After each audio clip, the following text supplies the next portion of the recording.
Toutes et à tous, j'espère que vous allez bien. Cette vidéo a pour but donc de vous expliquer ce qu'est les liquidations. On le voit tous les jours dans les briefs journaliers du lundi au vendredi. Et le but c'est vraiment que vous compreniez de quoi il s'agit. Pour ça, on va directement passer sur le site CoinGlass, donc qui référence toutes les liquidations de tous les exchanges présents sur les charts.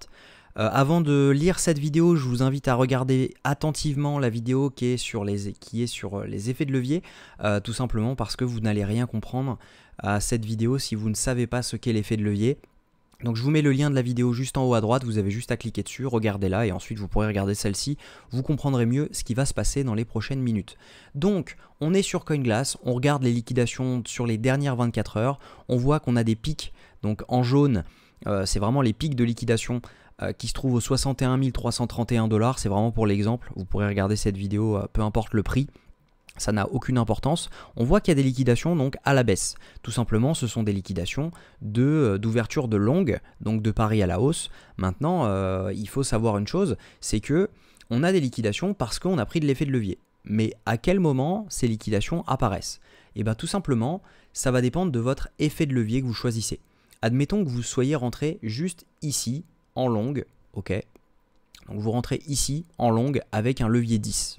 Maintenant, posez-vous la question, à combien de pourcents sera ma liquidation? Admettons qu'on rentre ici, ok, mais on n'a pas de SL, on se dit qu'on n'en a pas.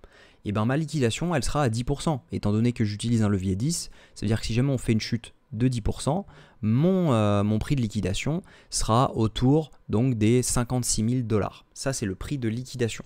Et c'est ce qu'on voit donc ici, mais tout simplement ici, ce sont des leviers bien plus supérieurs. Donc, c'est des leviers 50, des leviers 40, des leviers 30, etc. Donc, maintenant, je serais rentré en levier 50. Mon prix de liquidation, lui, il aurait été à 2%. Donc, je serais rentré ici. Bah, tout simplement, mon prix de liquidation, il était juste ici.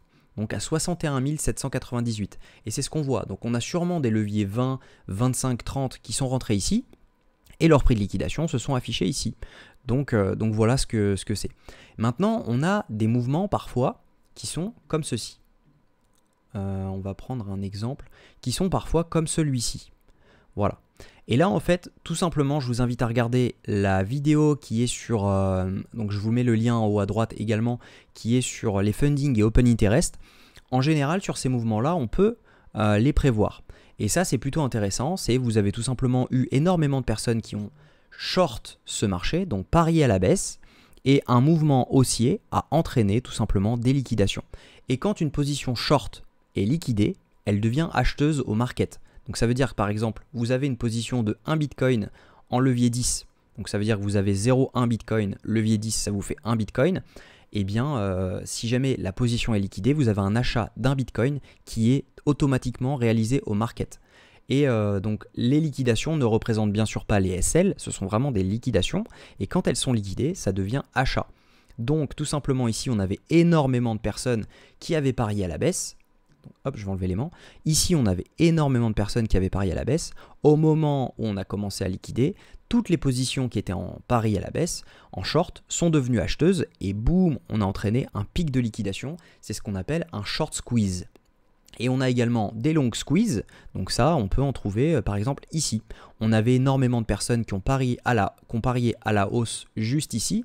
On avait donc énormément de liquidations, sûrement des gens qui étaient rentrés ici, juste là, donc derrière, et ça a entraîné donc des cascades de liquidation derrière. C'est ce qu'on appelle un long squeeze.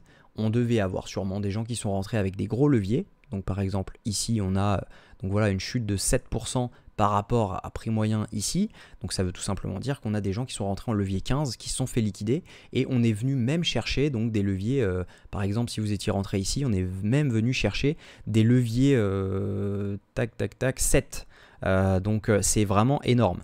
Tout simplement pour avoir le levier max, vous divisez 100 par le pourcentage de baisse, donc vous avez votre prix de liquidation.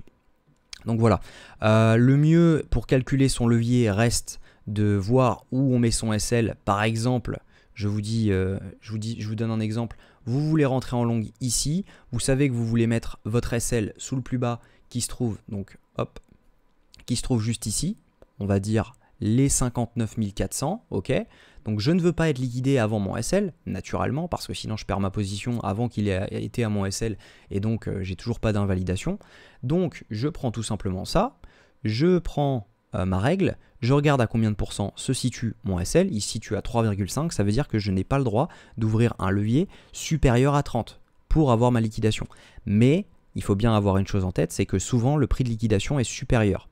Donc il vaut mieux prendre un levier 20, 25 pour être vraiment safe, voire en dessous de 20 si jamais vraiment vous voulez être safe en cas de grosses mèches. Certaines fois, quand vous avez trop de personnes qui veulent vendre au même moment, vous n'avez pas de personnes en face qui veulent acheter. Par exemple, vous mettez votre SL ici, personne ne veut acheter, votre prix il peut être pris juste ici parce qu'il y avait beaucoup de demandes juste là.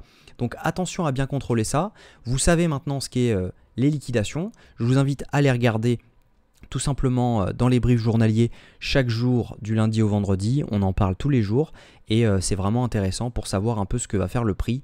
Par exemple ici, je me doute que on peut venir chercher les 61 100, 61 000 avant de pouvoir rebondir pour venir chercher les liquidations qui sont vraiment à la hausse pour cet exemple. Donc si jamais je me mets en un mois, on sait qu'on a énormément de liquidations à la hausse, on parle de plusieurs milliards, environ 11 milliards, donc c'est pas improbable qu'on revienne chercher les 73 000 $ juste en regardant les liquidations. Maintenant si on cumule ça avec l'open interest, le ratio long and short, les datas, l'analyse technique, etc., et tout simplement on peut prédire le prix assez facilement et ça c'est plutôt cool. Je vous invite à liker, commenter cette vidéo si elle vous a plu, si elle vous a intéressé, vous avez appris des choses. N'hésitez pas à me le dire en commentaire si jamais vous avez des questions et si vous voulez voir d'autres points et me dire tout simplement ce qui vous a plu. Et puis voilà, je vous souhaite une très bonne journée, on se dit à bientôt.